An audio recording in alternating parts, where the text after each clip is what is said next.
Business Takeout presents The Cocktale Hour with L.A. Wade.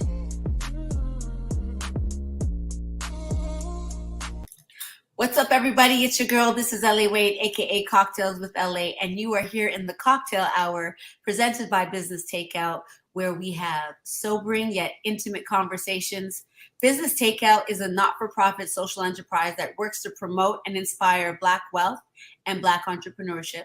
And you know, your girl L.A. always wants to talk to people in the arts, culture, sports, and entertainment industries. And today, people, not only do I have a sports enthusiast and an athlete, but also like a low-key like MC right here just to have this conversation with us. I am talking about father and son duo Lebert and Cordell Veira. How are you guys? Welcome to the Cocktale Hour. Hey, thanks. Nice to be here. Oh, we great. Thank you for having us. You guys are so cute. I just love it. I love to see Black men who are supporting each other, especially when they are related, father and son. So thank you so much for coming into the Cocktale Hour. Now, I know we don't have a lot of time, so I want to make sure that I get to the gist of what is happening here. Right? All right. So, Lebert, first of all, Lebert, you may want to just punch in before we get into all of the basketball stuff. I want to talk a little bit to you, Lebert, about Powerwear Athletics, because you're not just a supportive father, you're somebody who also works in the fitness space through apparel. Can you talk about that a little bit? Well, yeah, okay. Powerwear Athletics is a company that sells fitness gears that's used for all sports training, rehab, aquatic fitness, osteoporosis prevention, and autism. So it's a weighted vest and a weighted shorts that fits you like a second skin, and has these strategically located pockets, and you put little finger weights in, and the weights are 4.5 ounces each, so you can custom your load, and it depends on what your goals and your training protocol calls for. And then you start getting all these results. So once you shed it, you're now used to training your body under a heavier load than your natural body weight. Yeah, it makes you stronger, right? Sorry? It can make you stronger. Oh, most definitely. Stronger, more explosive, quicker. Stop and starts, and the list goes on as benefits. So we put it on hockey players, basketball, football, soccer, track and field, martial arts, boxing, and it goes on. Like I said, all sports. That's crazy. So how old was your poor son when you loaded him up with the power vest?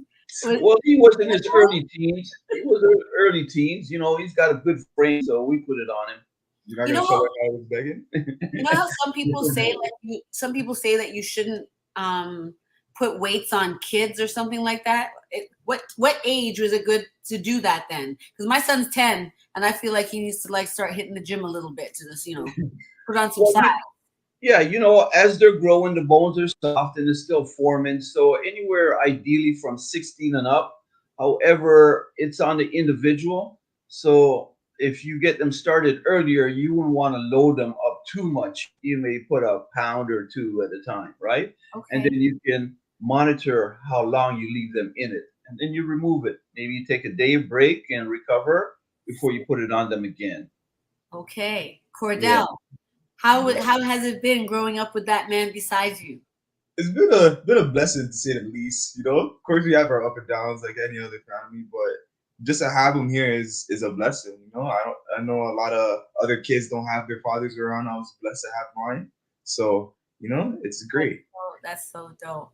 So did you ever feel like quitting? First of all, let's just talk a little bit about where are you in your journey with athletics right now?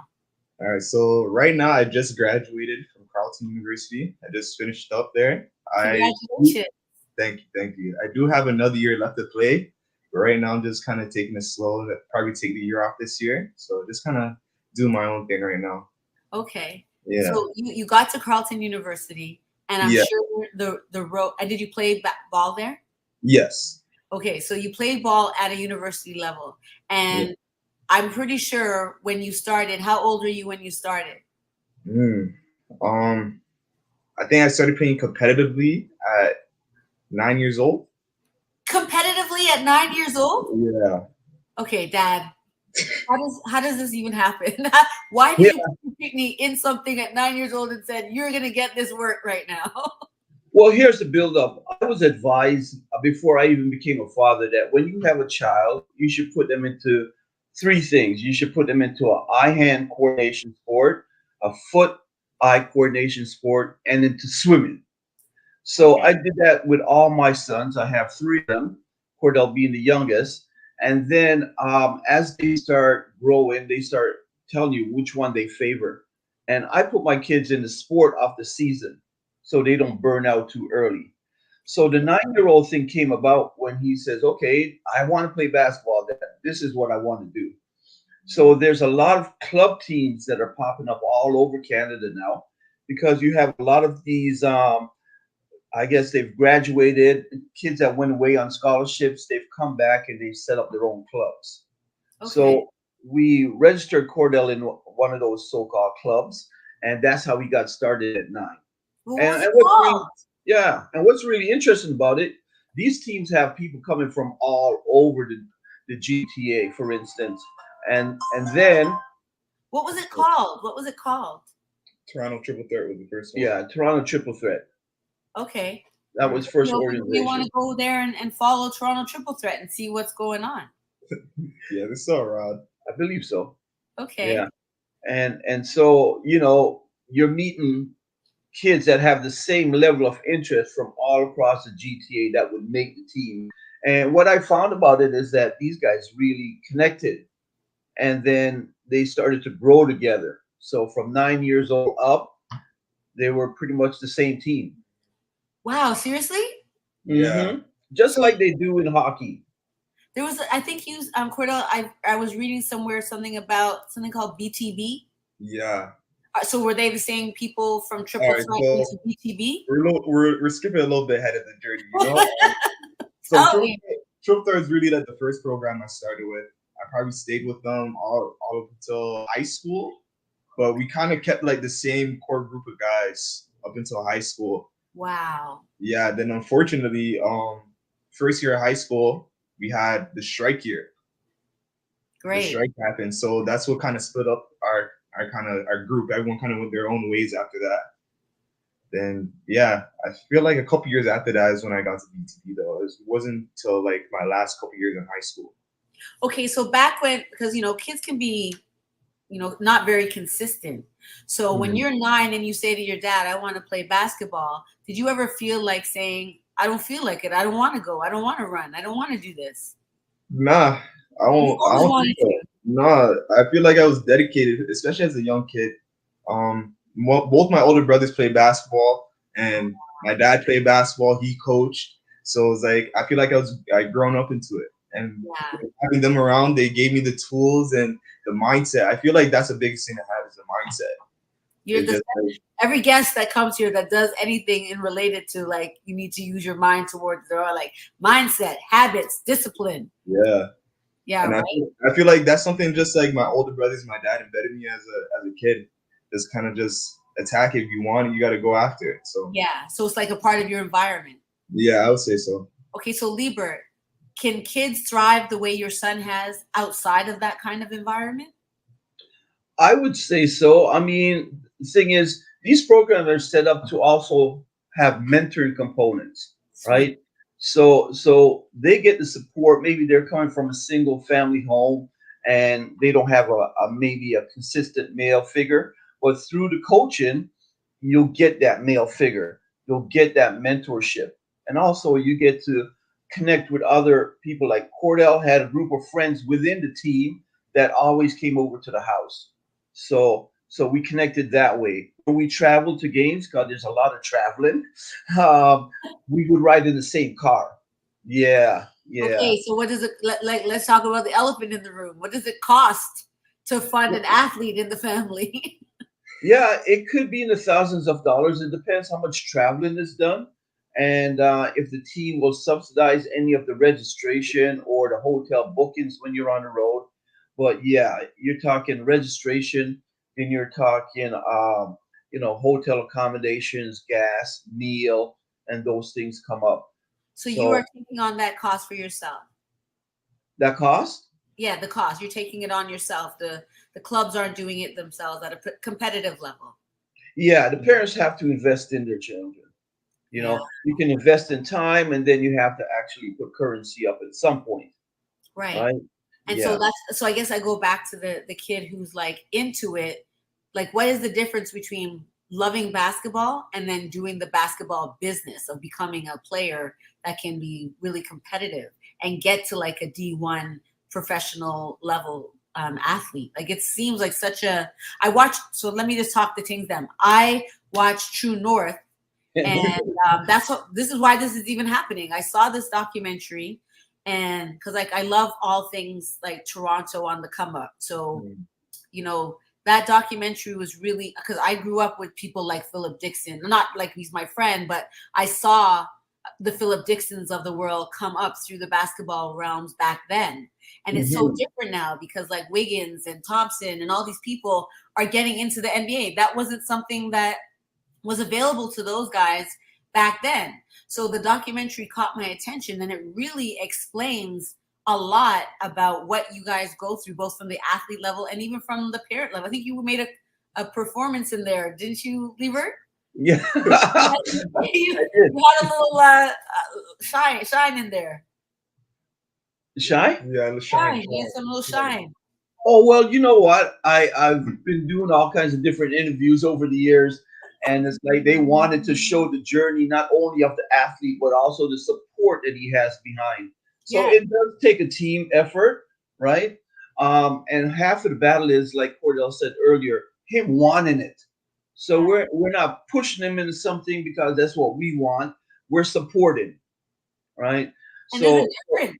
Talk to that's your fellow parents, because there are a lot of parents that push their kids that don't want to be pushed. And that's the Yeah. easiest way to lose a kid and get a turn off, right?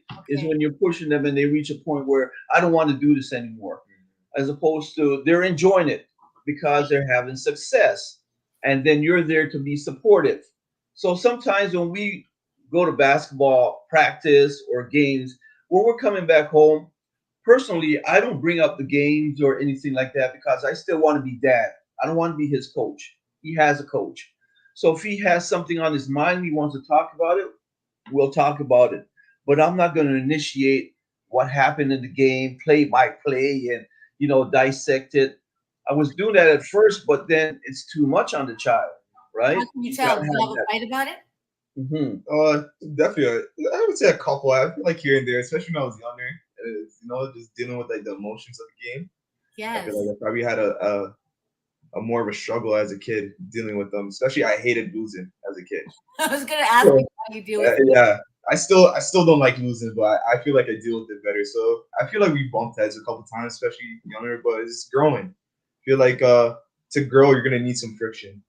So Oh, did you just say to grow you're gonna need some friction? yeah, Can you like, can you expand on that a little bit? That's a bar right there. This Yeah. guy's a rapper, right?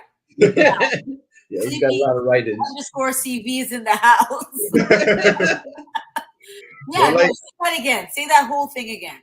yeah, so like to grow, you're gonna need some friction. I feel like everybody feels like it's gonna be pretty, and it's not. Like you're gonna go through some trials, you're gonna go through some hard times, but really, I feel like life is not as good unless you have those times. Like you need some battles, you need some challenges to help grow. That's how you're gonna grow as a person. If no one's really pushing you to get outside that comfort zone, like I don't think you can really grow.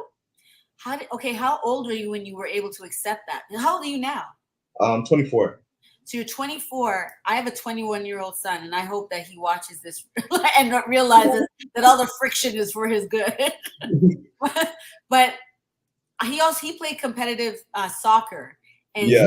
like he was very driven. But then he wanted to also do skateboarding, and it became like this fight between. I can see something that is really great for him that he's very good at. He's good at both, but Mhm. he wanted to go the skateboarding route. And as a parent, it kind of crushed my dreams of seeing him playing soccer at a certain level, right? But he Yeah, was happy. So to your yeah. point, Lieber, I get what you mean by letting them be the ones that. But he to this day says that he wishes that I pushed him more. So that's like it's kind of like indifferent. So there's always friction there. But what was it about you that allowed you to understand that friction was moving you forward? Honestly, I think it's something I came to realization probably like recently. And I don't think like in the moment, I don't think I really realized it how it was benefiting me. And then sometimes it's hard for that. You're in the moment, like you're so caught up with everything going on that like sometimes it takes someone else from outside the box to kind of tell you what's, you know what I mean? Yeah. Tell you what's going on. Like it's hard to see stuff, especially when the storm's going on and you're in the middle of the season. You're thinking about this, you're thinking about school. It's a lot that goes on. So I feel like it's important to just have that kind of person to ground you and to keep you focused. I was lucky to have my dad. I got two older brothers. I got my mom. I got friends. So I feel like it's important to have that support system. Absolutely. To just keep you grounded. Yeah. So do you remember the fight that made it go from dad coach to dad? I think it was the summer that I think we still had some moves after this, but I think it was the summer that we were working on me using my left hand. Oh wow! Yeah, do you remember that summer? Yeah, that's a big moment. So I'm thinking, okay, so we had a gym and we used to go there and play pickup ball and just work on skill sets, right? Yeah. And he was getting to the point where we wanted him to add another dimension to his game. So I wanted him to be using his left hand, and he's right-handed. And I was forcing him to use his left hand, and he wasn't having it. So we had to stop, and because he kept on saying he can't. So I told him, okay, we're going to remove this word can't, okay? And we're going to exchange it with will. So this is how we will do the left-hand layups. You will dribble with your left hand alone, and then you swoop the ball up and put it in with your left hand with your right hand behind your back. Right. So he kept on trying it, but it just wasn't going high enough because that's your it's not his dominant hand. Right? So a little bit of adjustment. Sometimes it's not a lot, just a little tweak, which in his case was to throw the ball higher off the backboard as opposed to throwing it more directly at the rim. Right. And then it went in, and that light bulb goes on. We're like, wow, I did it. So now, how do you repeat it where it becomes a habit? And that's when he kind of really turned the corner to realize like he doesn't have to use just one hand. He can use his left hand, his right hand. So the options open up to him more. And you said something pretty profound about your son wishing that you would have forced him to play soccer or push him more. And see, that's some feedback that could be used for your second son. Because I reflect back and I had a conversation with a friend of mine. What did you wish your parents pushed you to do more? In my case, it was music. I did music for a while. And then after X amount of classes, I decided it's just moving too slow for me because I'm doing sports. Right. So I gave up music and went into the sports totally. Where I look back now, I wish that my parents would have insisted. And if you want to do sports, you got to do music too. Right. Yeah. So we learn as we go. Okay, but you gave him a hard time about the left hand and that friction that he was talking about, helped him progress, and maybe you were great with both hands now, and that's great. But that was you, dad, the coach. So how did you know to stop becoming like the coach, and how did he support you as like a father versus like telling you how to play? I feel like, especially when I got to high school, the thing about basketball I find is that as you get higher in level, there comes more with it. Like on the outside, just outside the court, there's coaches, there's teams, there's especially when you get to universities, there's athletic directors and all this type of stuff. So I just feel like as I just having him in my corner is just important. Like you're going into battle every time. Playing basketball it gets tougher, especially nowadays. There's a lot of things going on social media, so I just feel like just having him in my corner was just a good thing. Someone was just looking out for me, looking for my best interests.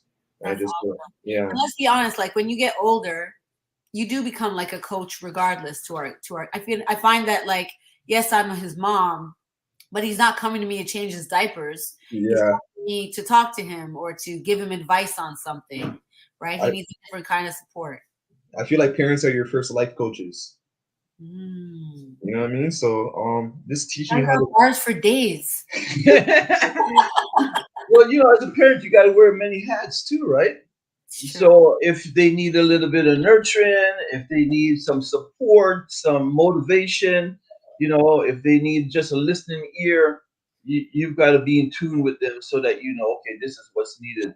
And I didn't feel it at that point when Cordell was transitioning from going into higher levels of basketball that I needed to be his coach because they Right. had other people coaching him.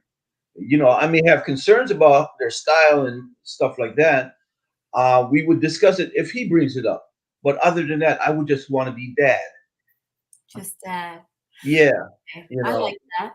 yeah, I just wanted to be dad so I can do dad things. I can go and cheer and support. I don't have to be coaching him and dissecting the game and plays and those type of things because it's natural that you'd want to talk about what happened in the game. Of But like course. I said earlier, I leave it up to him to bring it up as opposed to me forcing it on him. Right. Yeah, Right. I still wanted the game to be fun.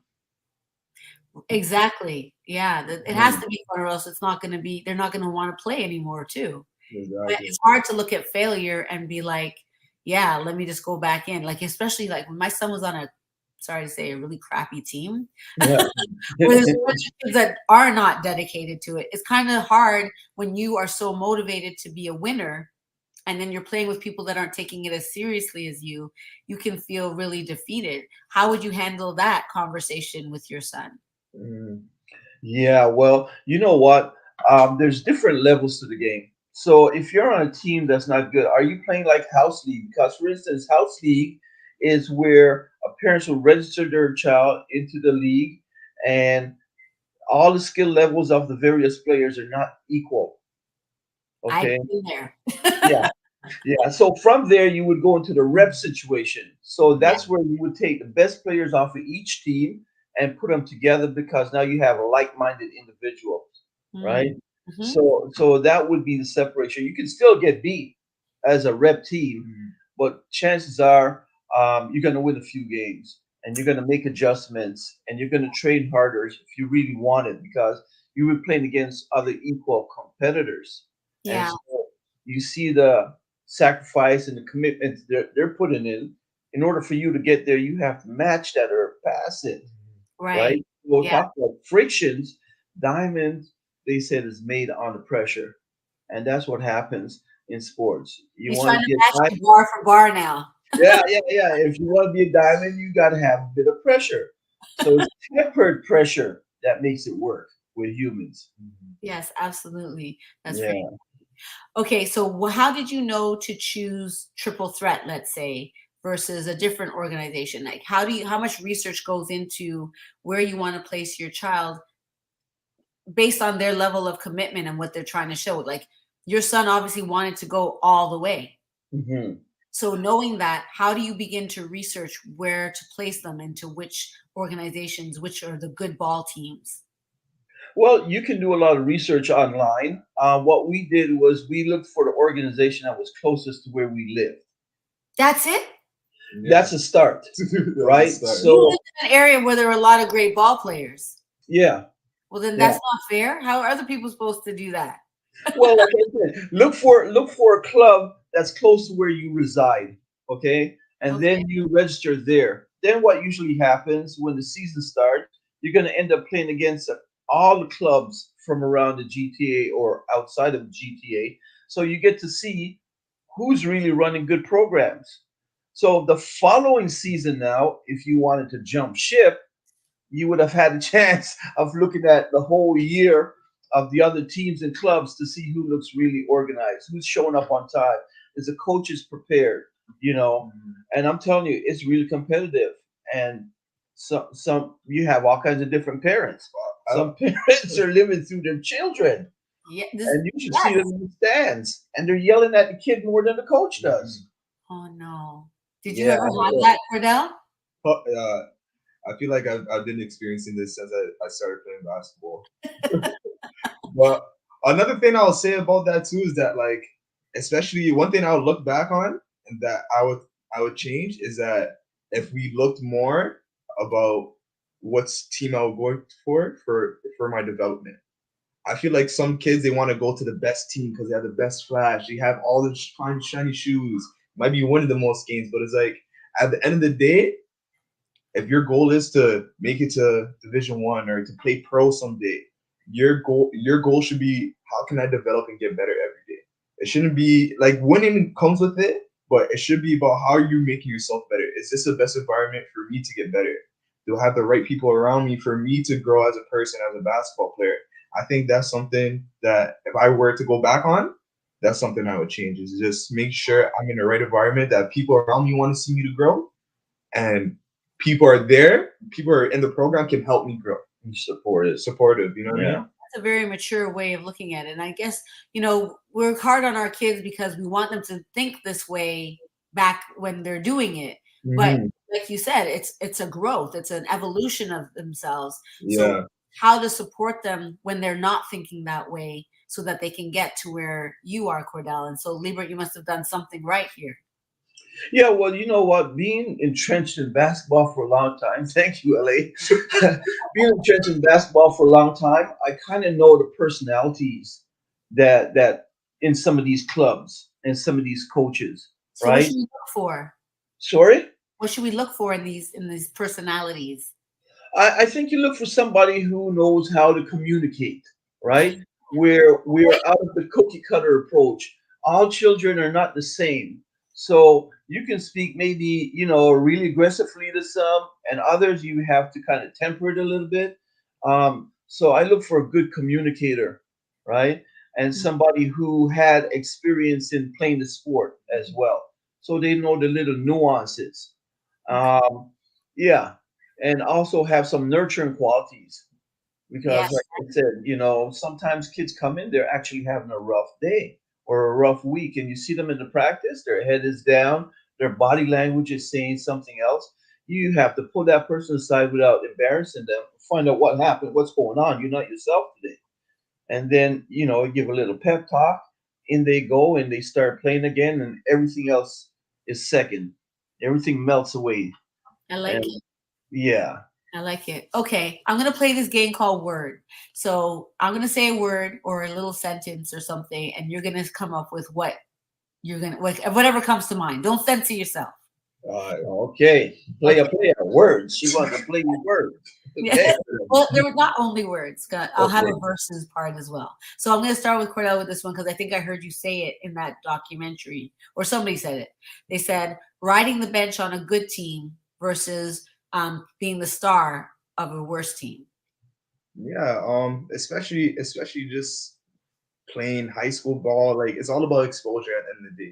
You're trying to get to that next level. So you gotta be somewhere where you can showcase your talents. So that's why I said like it seems good to play on a good team, but if you're just not getting the minutes, you're not getting the opportunity to showcase yourself, then it's like how you're really going to be achieving your goals, how another team's going to see you. You know what I mean? You gotta showcase your work to people. Yeah, So you gotta be at somewhere you can showcase it to them. I like it. That's a word Mhm. there. Lever, Uh-huh. Toronto basketball. Well, Toronto basketball is growing leaps and bounds. I had a friend of mine who's from Russia, and he trains athletes. And he said to me that the Canadian government is missing huge opportunities here. And I'm like, how is that? He's like, in Russia, they look at people's genetics. And he Oh, said, in Canada, it's a melting pot. So, for instance, you would have long distance runner from Ghana or from Kenya, right? They goodness. may come here. Next thing you know, they're married to somebody from Eastern Europe. Eastern Europe is known for powerlifting sports and other sports like that. Now, when these two have children, he says it's a totally different gene pool that they've created. So he says Canada is missing the mark as far as that's concerned. So you're But what saying that we should be all intermingling. well, he says if it's happening, how how do we capture what the outcome is on the sports level? But my perspective is, since we've had a professional basketball team, people can actually go to the game and see what it looks like at that level, as opposed to just watching it on TV. And also, there's a lot of infrastructure development. Before, Canada was known for hockey because we had hockey rinks winter, spring, summer, and fall, Yes. right? Now there's basketball courts everywhere. And all you really need is one ball. You can have 10 or more participants. So you're having more kids involved in basketball than ever before. So you're going to have some exceptional talents. And the ones that are going across the border right now, they're performing so well that we're actually on the map. So this is where recruiters will come and look to give out scholarships for Canadian athletes in basketball as well as other sports. I like it. I like it. Yeah. Okay, here's another one for Cordell. And it's more like I want to ask it like this. Do you feel like you've attained your hoop dream, or what is it? And what is it now? That's a good question. Have I attained my hoop dream? Honestly, I feel at peace with it. I feel like I've done a lot with basketball. Like, I've it's opened the door for me for a lot of things. I've met a number of people, great experiences. Like, I don't think I'd be the person I am today without basketball. To say that. So to say I achieved my hoop dream, I mean, everybody has hoop dreams, but it's just a dream at the end of the day. Like, it's just there. I'm a person, I still gotta live my life. I still gotta do what I gotta do. So I don't know. I'm more appreciative of just the experiences of it and just the people I met. I know it's still an option for me that if I want to go back to it, I can. But would you ever want to work like in the foundation of the sport here, even like on the Canadian national team, or? I actually see myself doing some coaching, definitely in the future. I think I would be a good coach. You had a good coach, so you'd probably be a good coach. Yeah, that's what I think. Hey, Dad? Oh, yeah.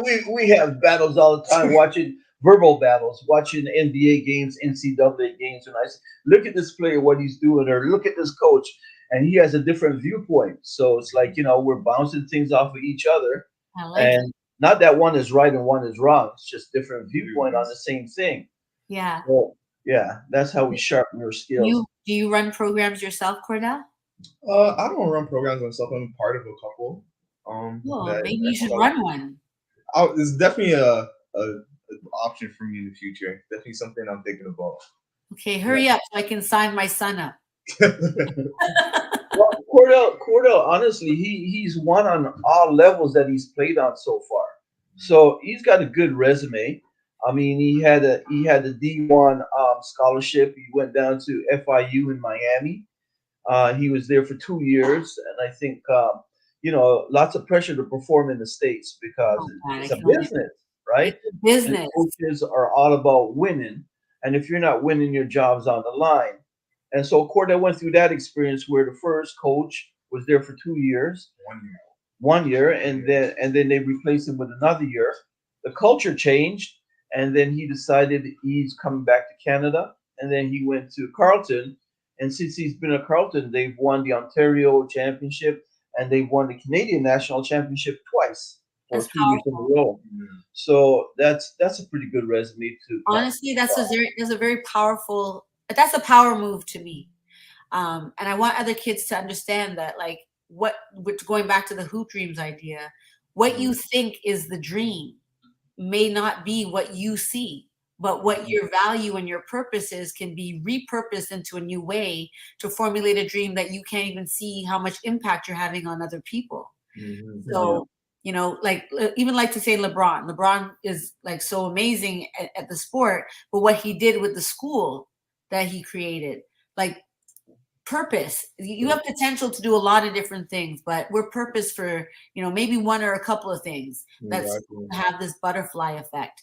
So what is your butterfly effect to right now that's going to be impacting future young Cordells coming up?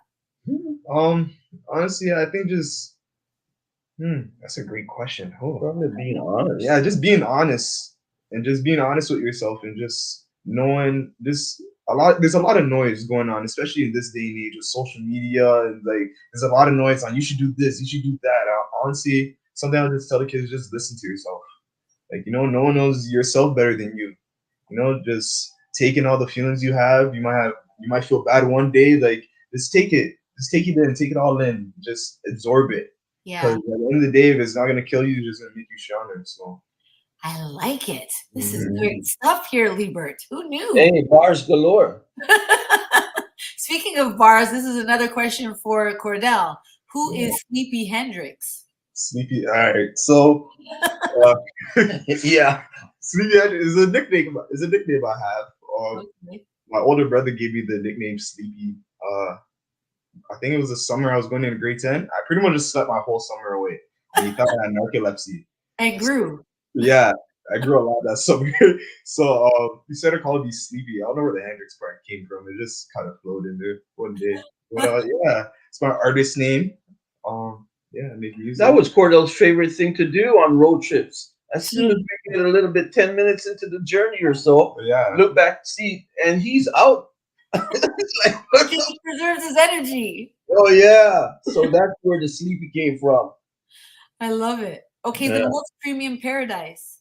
Premium Paradise. So that's like my little group of my friends. Started a little music group. You know, we were about to start a clothing brand also. So just big things coming. Big things coming. Well, these guys have been together from probably grade 7. Yeah, that group Hi, has been. Mom. Seven, yeah. Hi, Mom. Yeah. I mean, these women are behind the scenes sometimes holding stuff down so the men can go out there. Ain't that the fact right there? So you better have some nice things to say. Oh, let me just put this word out there. Mother. Mama. That's my rock right there. Online. That's my rock. That's the best way I could describe it. That's my rock right there.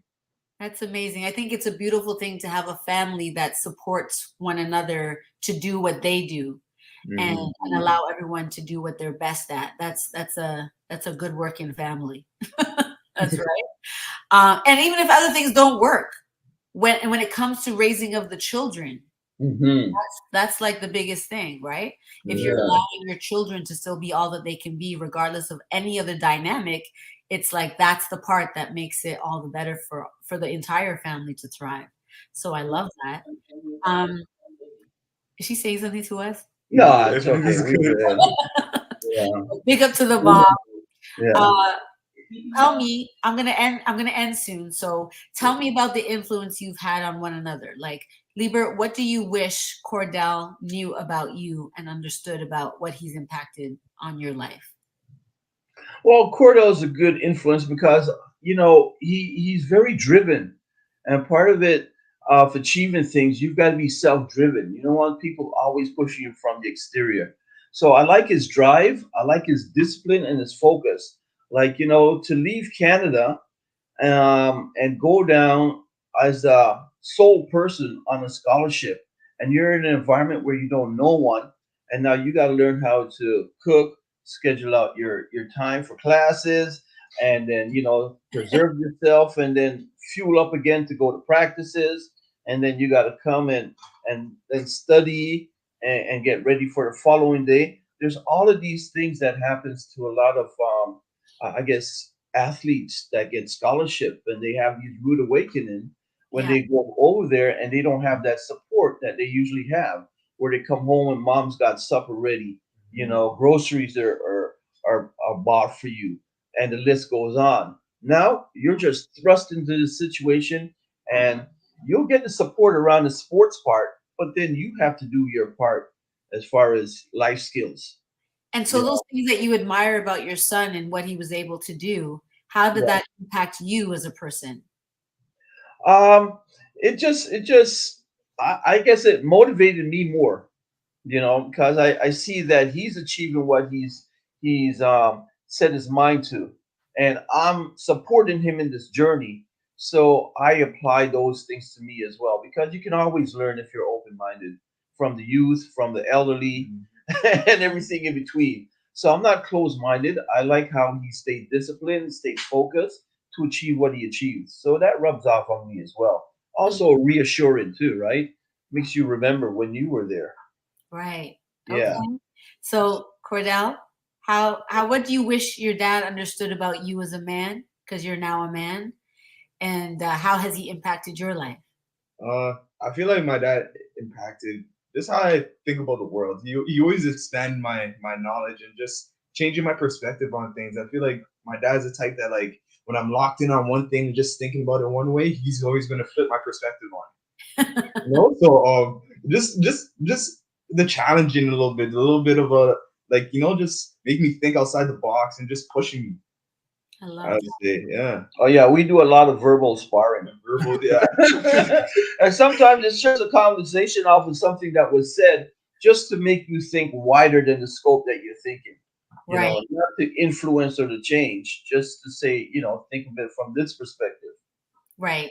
What do Yeah. you wish you knew about you as a man now? Hmm.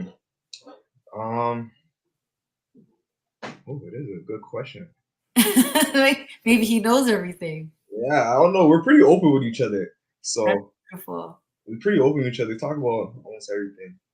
Well, Yeah. Cordell told me that one of his dreams that he wants to do now at this stage is that he would like to acquire a triplex so that he can live in one floor and be the superintendent for the 2 floors below, Yeah. right? Yes. And get an asset, get his rent coming in, and start building from there. I like So at least he's thinking about these things. That's good. That's powerful. I hope that more younger people will do that. Um, Mhm. how do we reach you and what's next for you? What do you thirst for still? Um, Honestly, I'm just enjoying life right now, but just kind of doing my music thing right now. I'll probably get back into basketball right now. I probably got to get surgery. Oh, Unfortunately, wow. yeah, I probably got to get surgery. Hopefully by the end of this year. Then hopefully next year just get back into basketball a little bit more. But right now I'm just kind of just doing my music thing. Yeah, Okay. and it wouldn't be major surgery. It's more like a scope. Scope, yeah. Yeah. Okay. And where can people hear your music? I'm on Spotify. I'm on Apple Music. Sleepy Hendrix. Instagram Sleepy_CV. Yeah, I got more music coming this year.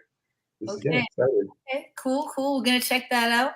And what do you still thirst for? I know you have like the Power Wear Athletics, but you also have a really dope idea in the Heritage Center. You want to touch that for a second? I don't know if that's what you thirst for, but I can't wait to see it myself. Well, we often talk about things like what's after money. So once you make money, what's next? What is your legacy going to be? So I have 2 non-for-profit organizations because I believe if you're not a part of the solution, you could be a part of the problem by talking about it, not putting your hat in the arena saying this is how I'm going to address it.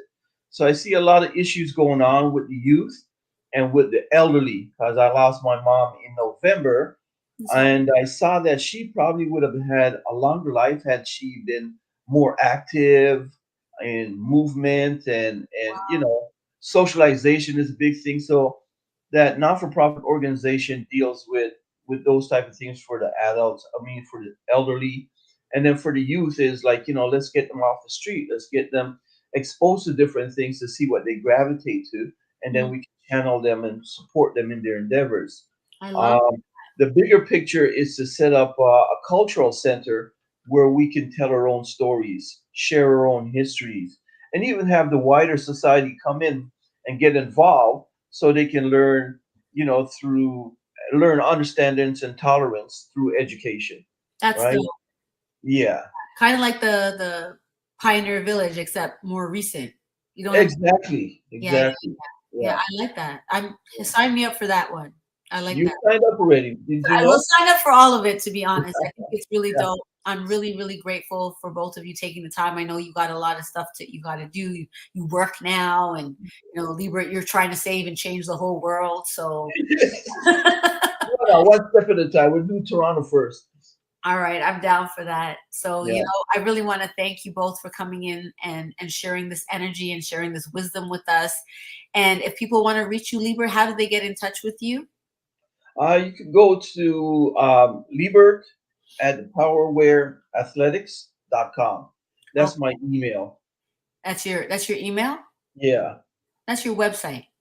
No, Lebert. Oh, Lebert at Power Right. Wear Athletics. Dot Okay. com. Okay, that's Mhm. dope. Okay. Yeah. Well, that is gonna summarize. I know we're doing a quick one today, so I had to keep my questions a little shorter because I can go deep. I can go in. Well, we're happy to do a follow up with you again, LA, and we can I would schedule. love to. It would be really dope to see like other parents and other coaches and other people in the sports world come and share this information because even the guys that did the documentary, I would love to talk to them because there's information here that is so powerful for our community, and just having the exposure makes a big difference. And so you're being exposed to people who are interested in this information, right away it's going to make an impact. So you're already inspiring us today. Well, perhaps we can set up a roundtable discussion and invite various people and set up almost like a panel, and then you can do your thing, ask questions, Let's and do it. we can filter out and get some good information out there that people can You benefit know from. what? Especially before it's time to sign up for any individual sport. So, like if you're basketball players, prior to signing up, we have these information sessions of what we should be looking for, how we can even fund some of the organizations that can really help the parents even going to travel, because there's a lot of kids that don't have a lot of money to travel the way that you were able to travel, Cordell. So setting up a scholarship for students that are showing promise in those areas would be a dope idea. That could be something you do, Cordell. Or get some ideas. Yeah. More things to think Comes about. a tap over here. The Holy Spirit is real. So anyway, I don't want to keep you with too much time. Thank you so much for joining the Cocktale Hour. Everybody watching, thank you so much for joining the Cocktale Hour. Again, Business Takeout is why the Cocktale Hour is possible, so that we inspire Black wealth and Black entrepreneurship. And I think we had an intimate and sobering conversation. Would you guys agree? Yeah, I would Yeah, say so. definitely. Looking forward to the follow up. Amazing, amazing. If you would like to sponsor or advertise on the show, feel free to connect. I'm your host, L.A. Wade. Thanks for watching the Cocktale Hour. Lebert and Cordell, I want you to die empty. So just keep serving your community and everything will work out. Thanks so Thank you. much. All right, everyone. Peace out. Peace, peace. If you enjoy I'm just a natural, you know? If you enjoy our programming and want to help support Black entrepreneurship, please donate today. www.businesstakeout.com/donate.